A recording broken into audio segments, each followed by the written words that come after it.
નવસારીમાં કોંગ્રેસના અગ્રણી પર ચપ્પુ વડે હુમલો કરવામાં આવ્યો હતો। કોંગ્રેસ અગ્રણી ફારૂક શેખ પર 3 શખ્સોએ દરગાહ રોડ વિસ્તારમાં હુમલો કર્યો હતો।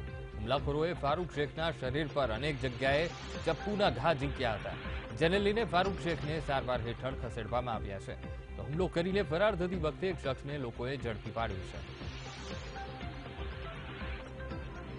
કોંગ્રેસ અગ્રણી ફારૂક ગામા પર હુમલો કરવામાં આવ્યો તો સીસીટીવી ફૂટેજ પણ સામે આવ્યા છે। 3 શખ્સોએ દરગાહ રોડ વિસ્તારમાં હુમલો કર્યો હતો।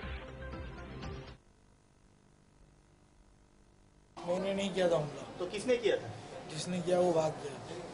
मैं साथ में आया था, मैं गाड़ी चला रहा था। मेरे को मालूम नहीं था कि वो ये करने के लिए आए हैं। નવસારી દરગાહ રોડ દરગાહ પાસે નવસારીના રહીશ ફારૂકભાઈ ગામા એમની ઉપર 2 અજાણ્યા માણસો એ છરી વડે હુમલો કરેલ હતો, જેમાં એમને ઈજા થયેલી છે અને ગંભીર ઈજાઓ જેવું જણાતા અત્યારે એમને પારસી હોસ્પિટલમાં એડમિટ કરવામાં આવેલ છે। અને જે 2 માણસોએ હુમલો કરેલ હતા એ પૈકીના એક સાદિક સુરતનો રહેવાસી છે, એને પણ કોઈએ માથામાં ઈંટ મારતા એ સ્થળ ઉપર પડી ગયેલો હતો અને એને પણ અહીંયા જ સારવાર માટે અત્યારે દાખલ કરવામાં આવેલ છે। બંનેની હાલત હાલ સ્થિર હોવાનું ડૉક્ટરશ્રી દ્વારા જાણવા મળેલ છે। બંનેની ફરિયાદ લેવાની પ્રક્રિયા ચાલુમાં છે। તો એક શખ્સને આ ઘટનામાં લોકોએ ઝડપી પાડ્યો છે તો કોંગ્રેસ અગ્રણી ફારૂક ગામા પર હુમલો કરવામાં આવ્યો। આજ મુદ્દે સંવાદદાતા રાકેશ ફોનલાઈન પરથી। રાકેશ, કોંગ્રેસ અગ્રણી ફારૂક શેખ પર હુમલો કરવામાં આવ્યો, એક શખ્સને દબોચી લેવામાં આવ્યો છે, આખરે કોની ઉપર શંકા છે અત્યારે? ઘટનાની વાત કરવામાં આવ્યો તો આજે 7:30 વાગે ઘટના બની છે।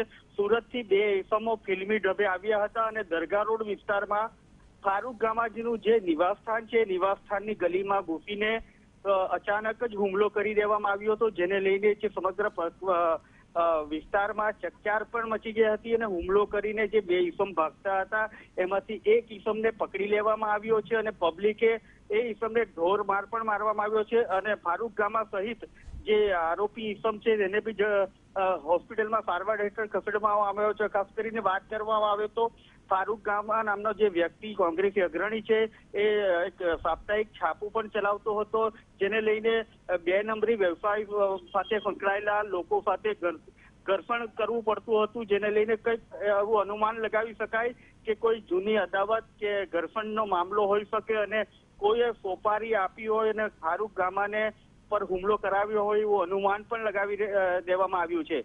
અંકુર।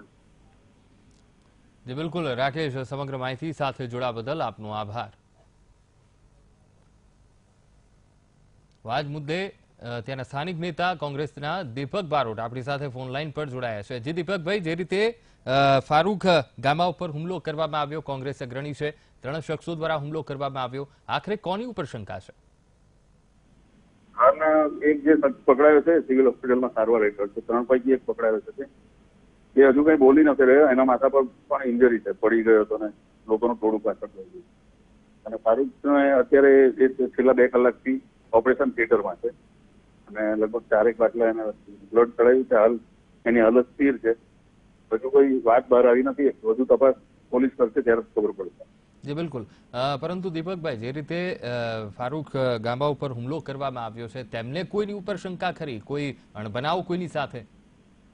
એમને પોલીસને કોઈ એમનું પહેલા સ્ટેટમેન્ટ લીધું ત્યારે 2 કામ આપેલા છે, પણ અંગત અદાવતમાં ઝઘડો છે એવું હાલ તો બધાનું માનવું છે। જી બિલકુલ દીપકભાઈ, વીટીવી ન્યૂઝ સાથે વાતચીત કરવા બદલ આપનો આભાર।